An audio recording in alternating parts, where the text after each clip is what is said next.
Hello नमस्कार जय हिंद साथियों। आप सभी का maths with Ramakrishna Sisodia YouTube channel पर हार्दिक स्वागत है। तो आज हम आप लोगों के साथ डिस्कस करेंगे एसएससी जीडी के जो पेपर आपके 4 फरवरी से स्टार्ट होने वाले हैं। तो बहुत ही कम टाइम बचा है। अब लास्ट टाइम पे आप मॉडल पेपर या किस पैटर्न के सवाल आपको देखने मिल सकते हैं मैथ और रीजनिंग के। तो मैं कुछ मॉडल पेपर कराऊंगा आपको, जो मैथ रीजनिंग के दोनों को मिला के 20-20 प्रश्न में आपको कराऊंगा। तो 4-5 मॉडल पेपर करा दूंगा, वो आपके एग्जाम की दृष्टि से बड़े ही महत्वपूर्ण होंगे। अगर आप इन 4-5 मॉडल पेपर को देखकर चले जाएंगे, तो जब आप पेपर देकर आएंगे तब आपको पता चलेगा कि इन मॉडल पेपर का कितना बड़ा असर रहा। तो लास्ट टाइम पे समझ लीजिए एकदम रामबाण टिप्स है आपके लिए। अगर इस क्लास को देखकर चले जाते हैं तो मैथ रीजनिंग में आप काफी प्रश्न सही कर सकते हैं। चलिए तो स्टार्ट करते हैं। मैथ और रीजनिंग दोनों के टॉप 20 प्रश्न रहेंगे, मैथ के और रीजनिंग के। तो चलो आप बढ़ते हैं। सबसे पहले तो आप सभी का क्लास में स्वागत है। इसके बाद हम बढ़ते हैं आगे बिना टाइम वेस्ट हुए प्रश्नों की ओर। तो पहला प्रश्न आपके सामने आ चुका है। प्रश्न कहता है उस अक्षर समूह का चयन कीजिए, उस अक्षर समूह का चयन कीजिए जो निम्नलिखित श्रृंखला प्रश्न चिन्ह के स्थान पर आ सकता है। बताइए क्या आएगा। पहला प्रश्न है बाई Z T W X R और यू बी पी आगे प्रश्नवाचक चिन्ह है। तो बताइए क्या आएगा। सबसे पहले हम देखेंगे बाई का नंबर होता है 25, डब्ल्यू का नंबर होता है 23, यू का नंबर होता है 21। दो दो घटता हुआ जा रहा है तो दो और घटाएंगे तो आ जाएगा आपका 19। 19 नंबर पर होता है एस। तो यानी ये ऑप्शन खत्म आपका और ये ऑप्शन खत्म, दो ऑप्शन खत्म हो गए। इसके बाद हम और आगे बढ़ते हैं तो मैंने देखा इसके बाद है जेड। जेड का नंबर 26 होता है, 26 के बाद आया 24। 26 के बाद कितना है 24 आया, दो कम हुआ, 24 के बाद 22 आया, 22 के बाद आएगा 20 और 20 नंबर पर होता है बेटा आपका टी। 20 नंबर पर क्या होता है टी होता है। तो एस के बाद टी, ये दो ऑप्शन खत्म हो गए, दोनों में एस के बाद टी है। इसके बाद 20 से 18, 18 है 16 और 16 से कितना आएगा 14 आएगा, तो एस टी एन आ जाएगा। तो ऑप्शन नंबर डी आपका करेक्ट आंसर होगा। तो पहले प्रश्न का आपका आंसर हो जाएगा डी। चलिए बढ़ते हम आगे अगले प्रश्न की ओर। अगला प्रश्न है दिए गए विकल्पों को सच्चर समूह का चयन कीजिए जो निम्नलिखित श्रृंखला में प्रश्न चिन्ह के स्थान पर आएगा। बताइए। तो इसे भी हम देखेंगे, थोड़ा आप पेशेंस रखेंगे, इस प्रश्न पर भी आएंगे हम, ठीक है। पहले आप इसे बताओ तीसरे प्रश्न को, उस पर भी आएंगे हम, बाद में करेंगे उसे। तो बताइए select the option that is related to the third letter cluster in the same way as the second letter cluster is related to the first letter. यानी जो इस पहले और दूसरे में संबंध है वही तीसरे और चौथे में संबंध होगा। तो बताइए चौथे स्थान पर क्या आएगा। तो आप देखते हैं, आपने देखा कि जे का नंबर होता है 10 और जे का उल्टा क्या होता है क्यों होता है। जे का उल्टा क्या होता है, यानी 10 और 17 कितना हो गया 27 हो गया। 10 और कितना 17 हो गया 27 हो गया। तो ऐसे ही एस का उल्टा होता है एच।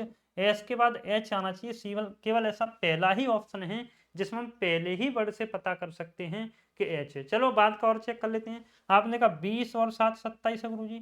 तो मैं कहता हूं 25 और 2 27 होगा, तो बाद में बाई भी है इसमें, ठीक है। बीच का करना चाहो तो कर लो। आपने देखा कि 12 और 16 28 है, तो या आप देख लो कि के का उल्टा पी होता है एक है, तो ऐसे ही आप देख सकते हैं। तो ऑप्शन नंबर ए आपका करेक्ट आंसर हो जाएगा। जहां देखने इसमें पहले और आखिरी हमने देख लिया, तो बीच का देखने की इतनी जरूरत नहीं है क्योंकि और कोई ऑप्शन हमारा मैच खाया नहीं, ठीक है।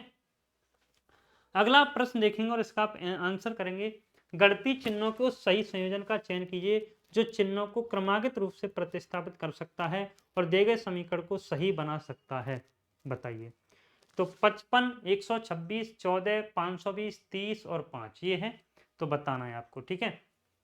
गुणा भागित बराबर माइनस प्लस ये हो गया। आगे प्लस भागित माइनस बराबर गुणा ये हो गया। तो आपको चेंज करके देखना है कि कौन सा हम रखें कि जिससे ये समीकरण संतुष्ट हो जाए। तो देखो अगर चारों ऑप्शन को रखोगे तो आपको थोड़ा टाइम लगेगा। तो हमेशा आप इसमें देखना भाग वाले ऑप्शन से रख के देखना। भाग मतलब क्या, जैसे यहाँ पर भाग दूसरे नंबर पर डिवाइड, तो यहाँ दूसरे नंबर देखो भाग जा रहा है, तो बिल्कुल मैं रख के देख सकता हूँ, ठीक है। चलिए तो पहला मैं रखता हूँ 55 गुणा 126, 55 गुणा 126 और 55 गुणा 126 भागित 14 बराबर 520 माइनस 30 और प्लस 5। ये तो किसी हालत में हो ही नहीं सकता। आपको बताइए 126 था तो 14 नंबर 126 55 में 9 से गुणा करूँ 9 पंजे 45 की 5 हासिल 4 9 पंजे 45 और 4 49 495 हो गया। और ये कितना 520 में 30 गया 490 और 5 ये कितना हो गया 495। तो 495 बराबर 495 हो गया, यानी पहले ही ऑप्शन पे ये संतुष्ट हो गया, तो हमारा ऑप्शन नंबर ए हमारा करेक्ट आंसर हो जाएगा। तो बहुत ही कम टाइम में हम 20 प्रश्न देख लेंगे। इन प्रश्नों को आप पेपर जाने से पहले जरूर देख कर जाएं। जब आप पेपर देकर आओगे तो आप कहोगे हाँ गुरुजी आपने सही कहा था कि ये बिल्कुल इसी पैटर्न के डिक्टो इसी पैटर्न के सवाल आपको देखने मिल जाएंगे। बड़ा सोच समझ के मैंने ये प्रश्न तैयार किए हैं, मैथ और रीजनिंग दोनों के मिला के। चलिए बढ़ते हैं आगे, अगला प्रश्न आप देखेंगे। ये है यानी पहले पेपर को ऐसे फोल्ड किया गया, फिर उसे और फोल्ड किया गया, फिर उसे एक बार और फोल्ड किया गया, उसके बाद उसे ऐसे। तो आपको पता ये त्रिभुज सीधा जब मैं इसे ऐसे खोलूंगा तो ये त्रिभुज उल्टा बन जाएगा और ये रहेगा ऐसे। तो पहले देखो त्रिभुज किसमें उल्टा बना है, पहले वाले में बना है, दूसरे में नहीं बना, ये वाला खत्म, इसमें तो है नहीं, ये वाला भी खत्म।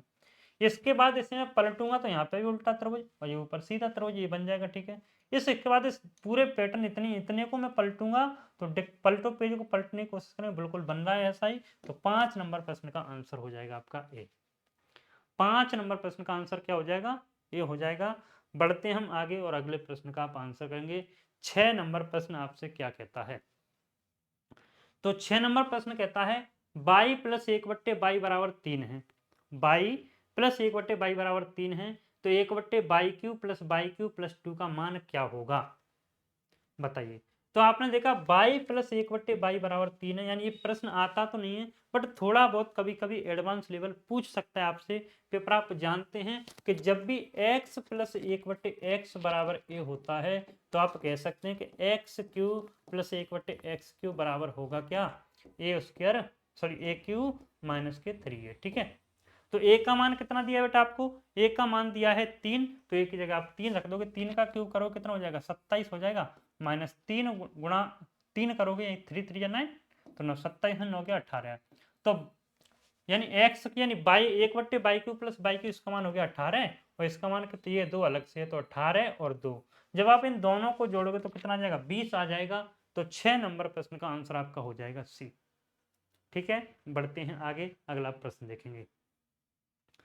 अगला प्रश्न क्या कहता है, दो संख्याएं 6:5 के अनुपात में। इस टाइप का प्रश्न आपके एग्जाम बहुत पूछा जाता है, एसएससी जीडी के एग्जाम की दृष्टि से बड़ा ही महत्वपूर्ण है ये प्रश्न बड़ा ही महत्वपूर्ण है। तो बताइए क्या कहता है प्रश्न, दो संख्याएं 6:5 के अनुपात में है, यदि उनका HCF 3 है तो दोनों संख्याओं का एलसीएम क्या होगा।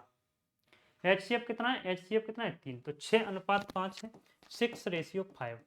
अगर इन दोनों का मैं HCF निकालूंगा तो कितना आएगा, यानी आपने देखा 6 और 5 में कुछ कॉमन नहीं है तो HCF आया 1, और सवाल में कितना है 3 है, कितने गुना 3 गुना। जब ये 3 गुना है तो जो आपसे पूछा जाएगा वो हर चीज आपकी 3 गुनी होगी, वो हर चीज आपकी क्या होगी 3 गुनी होगी। तो 6 और 5 का एलसीएम, 6 और 5 का एलसीएम कितना आ जाएगा 30 आ जाएगा। जब ये 3 गुना तो ये भी 3 गुना, 30 का 3 से गुणा कर दोगे कितना आ जाएगा 90 आ जाएगा 90। तो 7 नंबर प्रश्न का आंसर हो जाएगा आपका सी। 7 नंबर प्रश्न का आंसर आपका हो जाएगा सी। इसके बाद हम बढ़ते हैं आगे और अगला प्रश्न देखेंगे। तो हम बिना बात किए हुए सीधे सीधे बढ़ते हुए चलेंगे, ठीक है, क्योंकि अब लास्ट टाइम है तो लास्ट टाइम हम बात ज़्यादा नहीं करेंगे। बस ये कि अगर आप लगातार मेहनत करते रहते हो, मॉडल पेपर लगाते रहते हो, किसी भी एग्जाम को पास करने का जो सबसे आसान तरीका वो एक ही है कि लास्ट टाइम पर आप प्रैक्टिस करो, ज़्यादा से ज़्यादा प्रैक्टिस, जितनी आप प्रैक्टिस कर सकते हो। प्रीवियस ईयर पेपर लगाओ, ये सभी प्रश्न हैं प्रीवियस ईयर पैटर्न के आधार पर आधारित हैं।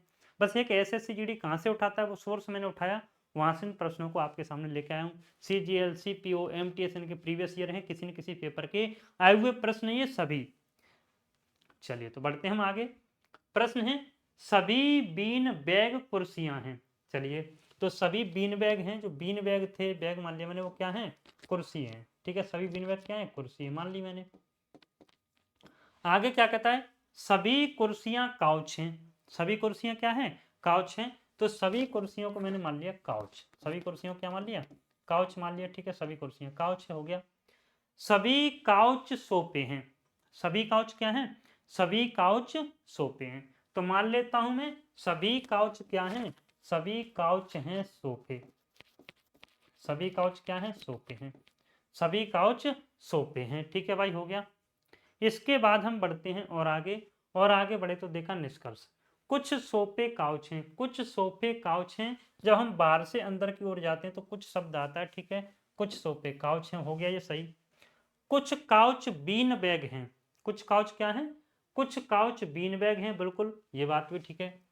सभी काउच बीन बैग हैं? सभी काउच बीन बैग नहीं हो सकते, सभी बीन बैग काउच हो सकते हैं। तो ये हमारा हो गया गलत। तो मैं कह सकता हूं केवल पहला और दूसरा निष्कर्ष अनुसरण करता है। कौन कौन सा? पहला और दूसरा।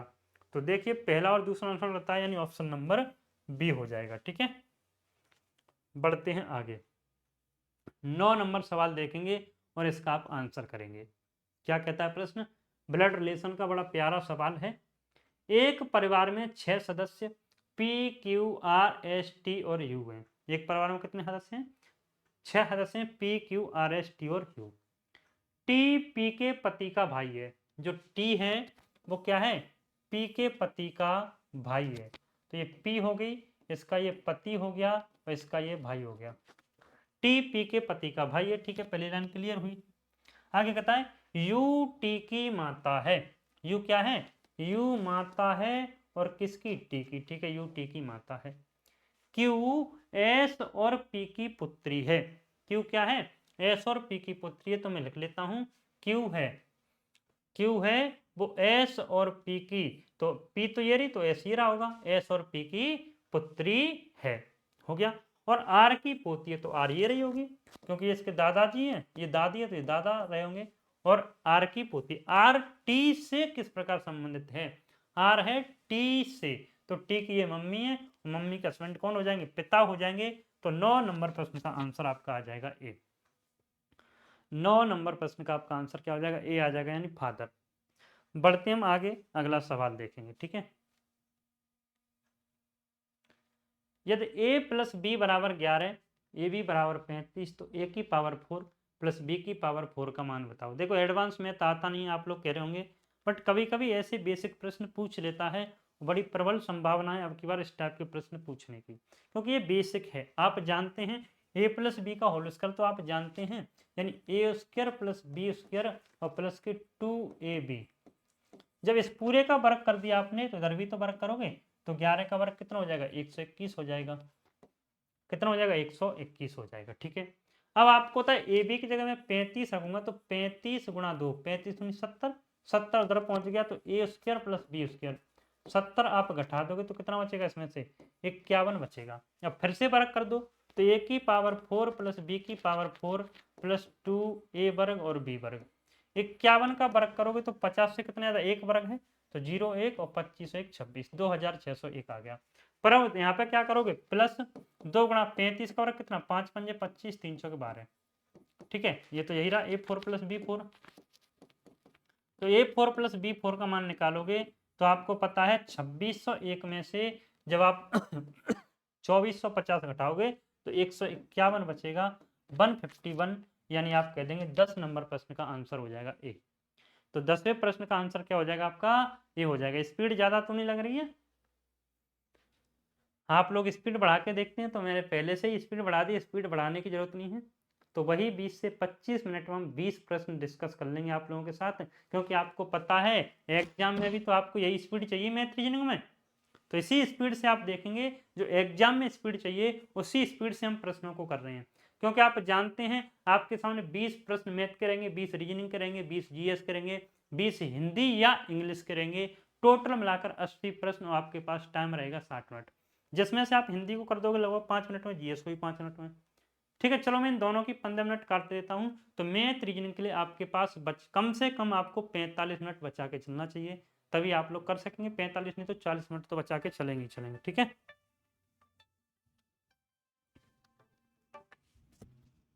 अभी करता हूँ, अभी क्लास ले रहा हूँ। चलो देखो, इसके आगे देखते हैं हम। तो अगला प्रश्न आप देखेंगे और उसका आंसर बताएंगे आप। ये पैटर्न दिया गया है, आपको बताना है कि खाली स्थान पर क्या आएगा। तो आपने देखा 24 और 6 30 हो रहा है, 12 और 12 24 हो रहा है।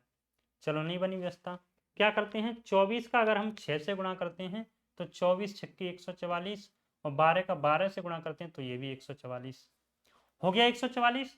ऐसे ही 36 का अगर हम 3 से गुणा करते हैं तो 36 3 जा 108, ये 108 हो रहा है, और 54 का 2 से गुणा करें तो ये भी 108। ऐसे ही तो आपको पता है 24 गुणा 24 बराबर होगा 32 गुणा प्रश्नवाचक चिन्ह। ठीक है, तो 8 से काट दो, 8 चौके 32, 8 तिया 24, 4 से काट दो 6 बार, तो 6 तिया 18, इसकी जगह कितना आ जाएगा 18 आ जाएगा 18। तो 11 नंबर प्रश्न का आंसर हो जाएगा आपका सी। 11 नंबर प्रश्न का आंसर क्या हो जाएगा, सी हो जाएगा। ठीक है, इसके बाद हम बढ़ते हैं आगे और अगले प्रश्न का आप आंसर करेंगे। क्या कहता है अगला प्रश्न, 352, 288, 252, 236 आगे प्रश्नवाचक चिन्ह, और इसके स्थान पर क्या आएगा आगे। तो आपने देखा 352 से 288 हो गया, कितना घटा भाई, 12 में से 8 गया 4, ये देखो इन दोनों का अंतर, 12 में से 8 गया 4 आया, और ये कितना बचा 4, 4 14 में से 8 गया 6, तो 64 आया। इन दोनों का अंतर मैं लेता हूं तो कितना आया, 8 में है 2 गया 6 आया, ठीक है, और 8 में है 5 गया 3 36 आया। तो ये तो आप जानते हैं 8 का वर्ग होता है, ये 6 का वर्ग होता है। ऐसे इन दोनों को मैं लेता हूं तो कितना आ रहा है, इन दोनों का अंतर आया 16, तो ये कितना है 4 का वर्ग। 8 का वर्ग, 6 का वर्ग, 4 का वर्ग, तो आप कितने का वर्ग घटाओगे, 2 का वर्ग, और 2 का वर्ग कितना होता है आप कहते हैं 4, तो 236 में से जब आप 4 कम करोगे तो 232 आ जाएगा। तो कौन सा, ऑप्शन नंबर सी आपका आंसर हो जाएगा। ठीक है, यानी 12 नंबर प्रश्न का आंसर हो जाएगा आपका सी। बढ़ते हैं आगे, अगला प्रश्न देखेंगे 13 नंबर।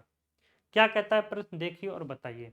प्रश्न कहता है, अवनीश एक परीक्षा में 78% अंक प्राप्त करता है और कपिल उसी परीक्षा में 64% अंक प्राप्त करता है। यानी एक तो करता है 78% और एक करता है 64%। यदि कपिल और अवनीश द्वारा प्राप्त अंकों का योग 923 है, दोनों के अंकों का जो योग है वो कितना है 923 है, तो जोड़ दो 78 और 64 कितना हो गया 80, 78 और 4 82, 6 142, 142 का मान दिया है 923, तो कितने गुना 923 बट्टे 142 निकालना किसका है मुझे, तो कपिल द्वारा परीक्षा में, कपिल कितना है परीक्षा में 64%, यदि कपिल देखो अवनीश तो 78% है, कपिल कितना है 64, तो 64 से आप गुणा कर दीजिए, कर दो सॉल्व, कर देते हैं इसे सॉल्व, तो कर दो भाई, 4 2 से काट दें, 2 सत्ते 14, 2 एकम 2 71 गुना, और 2 से काटेंगे तो 32, 2 से काट दो 71 एकम 71, बचे कितने 21, 3 13 बार, 13 गुना 32 करेंगे 13 दूनी 26 की 6, तो 416 आ जाएगा। ठीक है, 416, तो ऑप्शन नंबर बी। तो 13 नंबर प्रश्न का आंसर आपका हो जाएगा बी। बढ़ते हैं आगे, अगला प्रश्न देखेंगे। ये आपको होता है अंग्रेजी शब्दकोश में कैसे आप लिखेंगे इन्हें। तो देखो ये प्रश्न बड़ा आसान है, फ्री के नंबर होते हैं ना, आप बड़ी आसानी से प्राप्त कर सकते हैं। जैसे एम ए, आप देखो सबसे पहले क्या आएगा, एम ए है, आई है, ई है, ए है, ई है, तो सबसे पहले आएंगे ए वाले। अब देखो M A, M A, M A के बाद इसमें तो एन है, इसमें एल है, तो एल वाला पहले आएगा, तो 4 4 के बाद 1, इसके बाद ई वाले आएंगे, एम ई, एम ई, इसमें एम है, इसमें एल है, तो एल पहले आता है, फिर 3, फिर 5, तो इसके बाद बचा 2, तो 41 352, तो 14 नंबर प्रश्न का आंसर हो जाएगा ए। ठीक है, यदि 450 पुरुष एक अपार्टमेंट का निर्माण 20 दिनों में पूरा कर सकते हैं, तो उसी कार्य को 30 दिनों में पूरा करने के लिए कितने पुरुषों की आवश्यकता होगी, लगा दो एमडीएच।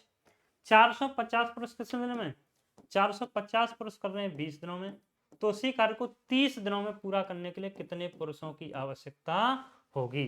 चलिए देखिए, तो 0 से 0 काट देंगे, 3 से आप इसे काट दोगे 150 बार, 150 गुणा 2 करेंगे तो 15 दूनी 30, कितना आ जाएगा 300, तो 15 नंबर प्रश्न का आंसर हो जाएगा आपका बी। ठीक है, 15 नंबर प्रश्न का आपका आंसर हो जाएगा बी।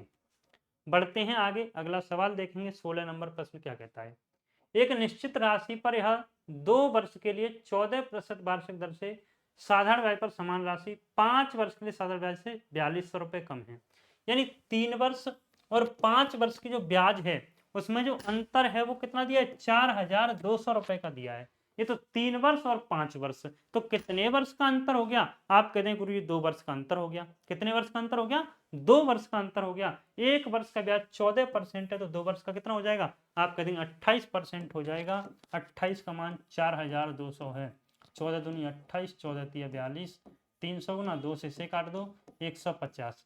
जब ये 150 गुना है तो जो आपसे पूछा जाएगा वो हर चीज आपकी क्या होगी 150 गुनी होगी। हर चीज क्या होगी 150 गुनी। तो 100 को जब आप 150 से गुणा कर दोगे मेरे भाई तो कितना आ जाएगा 150 यानी 15,000। तो ऑप्शन नंबर सी आपका करेक्ट आंसर हो जाएगा। ठीक है, ऑप्शन नंबर सी। अगला 61 से 70 हुआ कितना बढ़ गया 9। 70 से 95 कितना बढ़ गया 25। ठीक है, 9 बढ़ा फिर 25 बढ़ा। 95 से जब आप आगे जाओगे तो आपने देखा 3 का वर्ग है 5 का वर्ग तो 7 का वर्ग जोड़ दूं 95 और 49 9 5 14 की 4 1 9 4 13 14 144 हो गया। ठीक है, 49 के बाद आप कितना जोड़ोगे 81 जोड़ोगे तो ठीक है तो 144 आपका आ जाएगा। तो जो पैटर्न के सवाल आपके पेपर में ज्यादा पूछे जाते हैं उन्हीं पैटर्न के सवालों को मैं भी आपसे ज्यादा पूछ रहा हूं जिससे पेपर में आपको लगे कि डिक्टो हूबहू आपको देखने को मिला है। सही बनाने के लिए किन दो चिन्हों को बदलना पड़ेगा तो पहले मैं लेता हूं माइनस और प्लस। चलिए पहले माइनस प्लस करते हैं। तो चलिए 9 गुणा 98 है और 14 से भाग कर देंगे इसमें तो 14 7 98 7 में 63 हो गया। प्लस की जगह माइनस का 3 और माइनस की जगह प्लस का 19 तो ये तो 11 आ नहीं सकता, पहला वाला हो गया खत्म। प्लस और गुणा, प्लस और गुणा को अगर हम कन्वर्ट कर दें तो देखिए दूसरा ऑप्शन देखते हैं इसके बाद 9 प्लस 98 भागित 14 गुणा 3 माइनस के 19। ठीक है, तो 14 7 98 कितना हो गया 9 प्लस 7 21 और माइनस के 19 21 9 30 में से 19 घटाओ 11 आ जाएगा। तो बिल्कुल कौन से पर संतुष्ट हो गया आप कहते हैं बी नंबर पर संतुष्ट हो गया तो हम कह सकते हैं यही हमारा करेक्ट आंसर हो जाएगा। इसके बाद चलते हैं आगे अगले प्रश्न पर, देखेंगे और बताएंगे। फर्नीचर बेड कुर्सी डाइनिंग टेबल, तो आप जानते हैं फर्नीचर होता है, फर्नीचर के अंदर कुर्सी भी होती है बेड भी होता है डाइनिंग टेबल भी होती है। तो ऐसा फिगर कौन सा है 19, तो 19 नंबर का आंसर हो जाएगा सी। बढ़ते हैं आगे। एक निश्चित कूट भाषा में DURABLES क्या है DURABLES, इसे क्या लिखा जाता है BSVETFMC। ठीक है, ये लिखा जाता है। तो बताइए, तो आपको होता है ना इससे लिखा है तो मैं कह सकता हूँ बी को सी लिखा, देखो बी से सी, बी को सी लिख दिया 1 बढ़ा दिया, 12 से 13 1 बढ़ा दिया, 5 से 6 1 बढ़ा दिया, यानी इनका और इसका संबंध और इसका संबंध बिल्कुल हो गया। चलिए तो ऐसे ही यहाँ देखो ए और बी। चलो तो पहले है एस और ए। ठीक है, तो देखो ए को बी किया है तो ऐसे एस को क्या करेंगे टी करेंगे, टी के बाद बी, टी भी किस किस में है ये वाला खत्म ऑप्शन। ठीक है, इसके बाद और आगे बढ़ते हैं। फिर है डी को ई, यू को देखो डी को क्या किया है डी को तो किया है ई और यू को किया है टी, ये बात देखना आप BSVE। डी को तो किया है ई, डी को क्या किया है ई किया है, तो डी को ई और यू को बी, तो पहले यू को फिर डी को, है ना। तो ऐसे ही आप देखेंगे पहले किसको यू को बी किया है तो ऐसे ही आप ई को क्या करेंगे एफ करेंगे और एफ को क्या करेंगे TBFG। देखो पहले किसमें TBFG, TBFG इसमें है, इसमें नहीं है, इसमें नहीं है, बच्चा ऑप्शन डी नंबर हो गया। आगे देखने की आपको जरूरत भी नहीं है। तुम्हारा कंप्लीट हो गया। इस सेशन को आप लाइक कर देंगे, शेयर कर देंगे और चैनल को हमारे को सब्सक्राइब कर लेंगे जिससे आगे आने वाली सारी क्लासेज की नोटिफिकेशन मिलते रहे। मैथ रीजनिंग का कंप्लीट सॉल्यूशन मिलेगा आपको इस चैनल पर। तो अगर आपको मैथ बिल्कुल नहीं आता है तो आप हमारे इस चैनल को सब्सक्राइब कर लीजिए, मैथ आप बिल्कुल सीख जाओगे अभी इसमें और अगर आप प्रॉपर मैथ पढ़ना चाहते हैं तो मंथन IQ ऐप से जाएंगे, वहां से जाकर आप मैथ फाउंडेशन बैच परचेज कर सकते हैं। चलिए थैंक यू वेरी मच, मिलते हैं नेक्स्ट क्लास में।